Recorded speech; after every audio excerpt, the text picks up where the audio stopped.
me nomme Sadou Sidibé. Je suis administrateur civil de formation et je suis fonctionnaire à la retraite. J'ai occupé des fonctions importantes au niveau de l'administration burkinabé. Notamment, j'ai été préfet à l'intérieur du pays. J'ai sillonné pratiquement les 45 provinces du pays.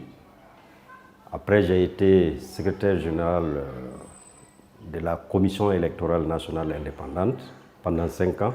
Par la suite, j'ai été nommé secrétaire général du ministère en charge de l'administration du territoire, de la décentralisation et de la sécurité. Et ces différents passages m'ont donné une certaine connaissance d'abord de la problématique sécuritaire et aussi des questions de gouvernance. Alors, après ma retraite, j'ai continué à travailler dans ce secteur à travers le cabinet que j'avais ouvert.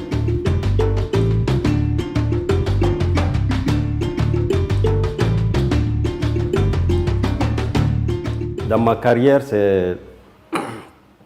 les premières expériences, c'est d'être le représentant du gouvernement au niveau des circonscriptions administratives, ça veut dire au niveau des départements à l'époque, aujourd'hui c'est des communes. Et en son temps, il n'y avait pas de maire élu ni de conseil municipal.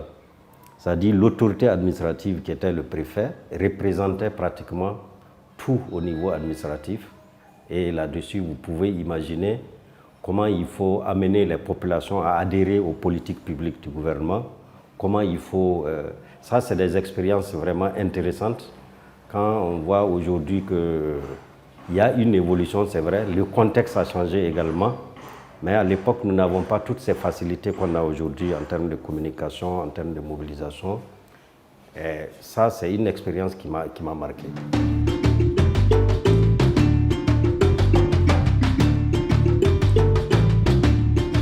Ce qui m'a amené à m'engager auprès de DECAF, c'est précisément parce que d'abord je connaissais un peu les objectifs de DECAF quand j'étais en activité.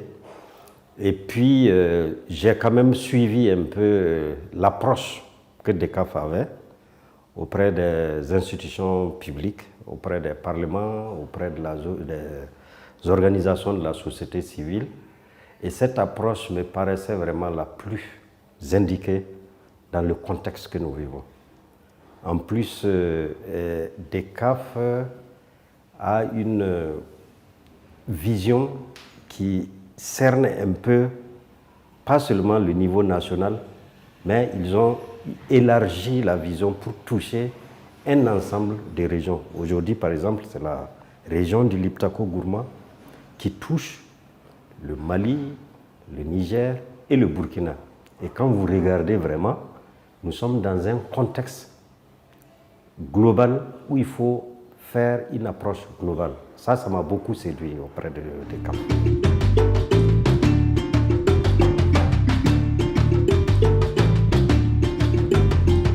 Les principaux enjeux, en fait, de la sécurité ne sont pas à dissocier des autres enjeux. C'est des enjeux, en fait, de gouvernance. Ça, c'est très important de le dire. Et justement, DECAF est orienté sur les aspects de renforcement de la gouvernance du secteur de la sécurité. Et pour ça, il faut amener l'ensemble des acteurs à avoir une concertation, un dialogue pour permettre justement d'avoir un contrôle et une surveillance du secteur, pour renforcer la gouvernance du secteur de la sécurité. C'est pour ça que je dis qu'il ne faut pas dissocier. Et c'est pour ça, quand vous voyez les partenaires institutionnels et non institutionnels de DECAF, il y a les principaux acteurs qui peuvent agir sur le secteur de la gouvernance, qu'elle soit sécuritaire, administrative ou même politique. Je vous prends un exemple. DECAF accompagne la commission défense et sécurité de l'Assemblée nationale. Il se trouve que par rapport aux lois et par rapport au contrôle de l'action gouvernementale, c'est cette commission qui est habilitée et qui fait des missions d'information sur le terrain. L'autre aspect, par exemple par rapport pour la société civile, nous appuyons, DECAF appuie énormément les organisations de la société civile qui interviennent dans le secteur de la gouvernance du secteur de la sécurité.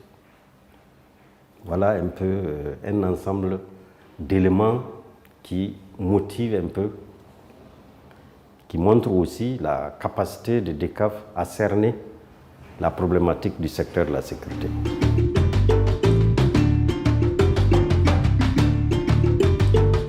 C'est d'abord par rapport aux objectifs de DECAF, ce n'est pas du tout étranger à ces objectifs au niveau du Mali, du Niger. Il s'agit d'abord de favoriser et de renforcer la création d'un environnement juridique qui est favorable à la gouvernance du secteur de la sécurité. Et en cela, DECAF déploie un ensemble d'appuis techniques et financiers auprès d'une structure, par exemple, qui est basée au Premier ministère et qui regroupe le ministère de la Sécurité, le ministère de la Défense et le ministère de l'Administration territoriale et toutes les autres institutions, qui est le secrétariat général de la Défense nationale ou le secrétariat général à la Défense nationale. C'est une structure qui est interministérielle et qui conduit aujourd'hui la politique de sécurité nationale. En deuxième position, DECAF appuie également le ministère de la Sécurité, le ministère de la Défense, le ministère de l'Administration territoriale, l'autorité supérieure du contrôle de l'État. Et DECAF appuie aussi, en plus de cela, les OSC à travers la CNDH, qui est la Commission nationale des droits humains, le mouvement burkinabé des droits humains et des peuples, et d'autres structures de ce genre, notamment il y a une plateforme des OSC qui s'occupe des questions de sécurité et de gouvernance de la sécurité. DECAF appuie ça et DECAF appuie après les structures, institutions même de l'État, notamment au niveau du renforcement des capacités professionnelles, opérationnelles des hommes et des femmes qui sont sur le terrain, notamment la police, la gendarmerie. Vous savez qu'aujourd'hui, la zone de Liptako-Gourma touche les 3 pays. Donc, il est important qu'il y ait une cohérence, une harmonie par rapport à cette intervention. Et le programme actuel, en fait, est logé dans un programme plus large qui est financé par le Royaume du Danemark, qu'on appelle le programme Sahel pour la paix. Il y a eu une première phase, nous sommes sur la deuxième phase. Et dans ce programme, il y a tout un ensemble d'actions, d'activités, et ça permet en tout cas d'amener la stabilité au niveau de la région à travers la gouvernance du secteur de la sécurité. Voilà un peu en gros la démarche qui est en cours. Et dans cette démarche-là, DECAF est très sensible aux aspects genre.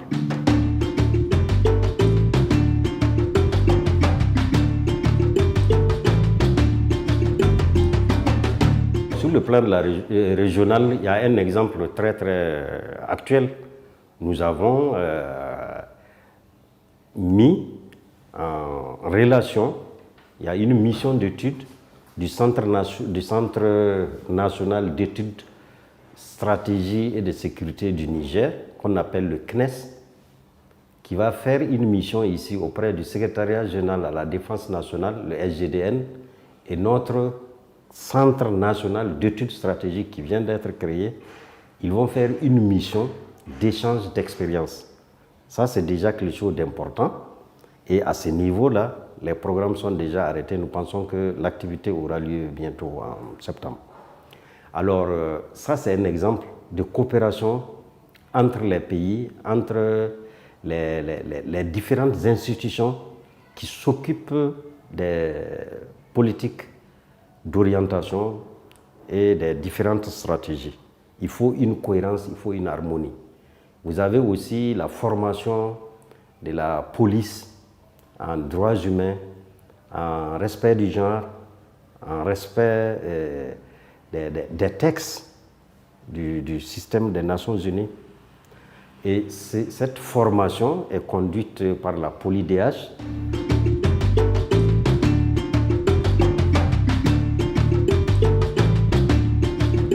Il faut savoir que jusque-là, DECAF intervenait depuis 2012 de façon un peu à distance sur le Burkina. C'est à partir de cette année que DECAF vraiment a commencé à avoir une intervention vraiment permanente et lourde au niveau du Burkina. Et là-dessus, je suis satisfait en tant que Burkinabé d'apprécier, de voir vraiment que l'intervention de DECAF est très bien appréciée. Et en tant que conseiller en réforme du secteur de la sécurité, ça ne peut que me réjouir. Nous avons donc un partenariat multisectoriel. Au niveau du Parlement, nous travaillons énormément avec la Commission défense et sécurité. Nous les avons accompagnés pour élaborer leur rapport narratif par rapport au mandat qu'ils ont eu, pour que ça puisse être capitalisé et montré quand même aux yeux de leurs partenaires des autres pays que la Commission a fait énormément de travail. Et nous avons accompagné également la conduite d'une étude de référence sur les questions de sécurité privée, qui est un élément important dans nos pays, parce que c'est des aspects qui sont souvent négligés. DECAF a accompagné la mise en œuvre de cette étude-là. Maintenant, du côté de l'autorité supérieure du contrôle de l'État, qui est un partenaire aussi très intéressant au niveau des institutions publiques, DECAF accompagne l'autorité supérieure du contrôle de l'État dans la mise en œuvre de leur plan stratégique. Et nous sommes actuellement en cours. Et après ça, au niveau toujours de l'autorité supérieure du contrôle de l'État, nous sommes en train d'élaborer des guides, un guide méthodologique pour le contrôle, les audits au niveau des dépenses, puisqu'ils doivent tout contrôler. Mais ce guide est orienté surtout les dépenses qui sont orientées sur les questions de défense, de sécurité. Tout ce paquet-là montre que DECAF a une intervention multisectorielle. Vous avez les parlements, vous avez l'exécutif et vous avez les OSC. C'est varié, c'est divers et il y a une sorte d'engouement aujourd'hui par rapport en tout cas aux interventions de DECAF. Donc c'est fortement apprécié par les partenaires, ça je peux vous le dire. Je voulais simplement dire que nous sommes dans un contexte assez particulier en ce moment au Burkina. Nous avons traversé une crise sécuritaire vraiment jamais rencontrée. Vous avez suivi un peu comment l'arrivée du Covid a touché aussi la vie des citoyens, la vie des institutions même.